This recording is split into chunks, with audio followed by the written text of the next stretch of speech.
Hey, what's going on, guys? The Langbanger here. I have a new profile for you, and I wanted to give a updated profile on Salamangreat. So the last go around, I think it was a couple months ago, I presented a profile, and it had a lot of tech choices, fun cards in it. But this is basically the most competitive I can make it with the cards that I own. So I can tell you right now up front, there's nothing crazy in this deck. This is extremely cookie cutter. I do not have access code talker.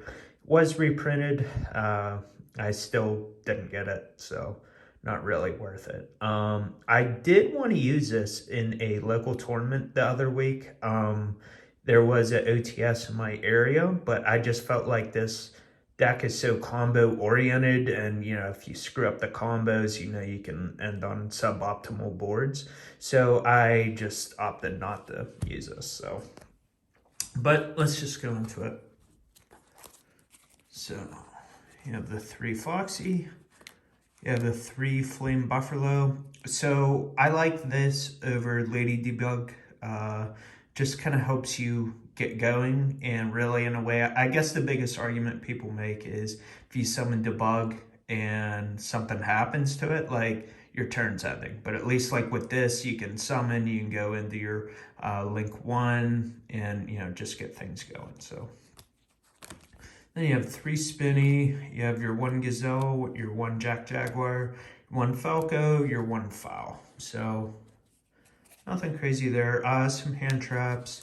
I do have 3 Ash, 3 Drone Lockbird. So I couldn't fully tell you, what the best hand traps are to use. I do hear that Effect Veiler is pretty good right now. So even if you wanted, you could cut out the Drone Lockbirds. I know that pretty much almost always, like, Ash is one of the best hand traps. I'm not saying it is the best, but I think still, it's something that you'd probably want to include.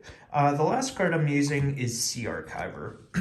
So I think a lot of people switch on and off on what cards to use. I think before I was using the Crusadia level 3, and I was kind of just thinking, that just goes with the Mirage Stalio. But I'm seeing that people are using Sea Archiver, so yeah, that's just what I decided to go with. So nothing further than that. So those are the monsters. Onto the spells.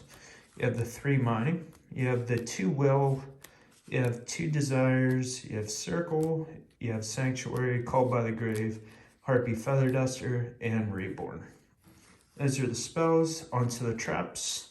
You have 3 Imperm, you have 2 Roar, and 2 Rage. So for me personally, I wish I had space for 3 Rage, 3 Roar, just because I like those sort of cards, even though you get to, grab them from the graveyard and use again. They're still really good cards just to open with. So that's the main deck. That should be 40 cards onto the extra deck. So you have the 3 Balinks, you have the 3 Sunlight Wolf, you have the 2 Heat Leo, you have Mirage Stalio, you have Baguska, you have Transcode, Splash Mage, El Mirage, Apollosa, and Nightmare Unicorn. So, like I said, I don't have access code talker. I mean, especially with no events, like really, I mean, that's really what drives me to go and play and, pick up like semi more expensive cards. But, for the most part, I've just been buying really low end stuff. So, I mean, until that changes, then I'm pretty much just gonna stay put with the decks I have and kind of just update them set by set. Yeah, and that's that. So hopefully you guys enjoyed that profile. It's nothing too flashy, but I just wanted to get more content up there. So yeah, have a good day. Peace.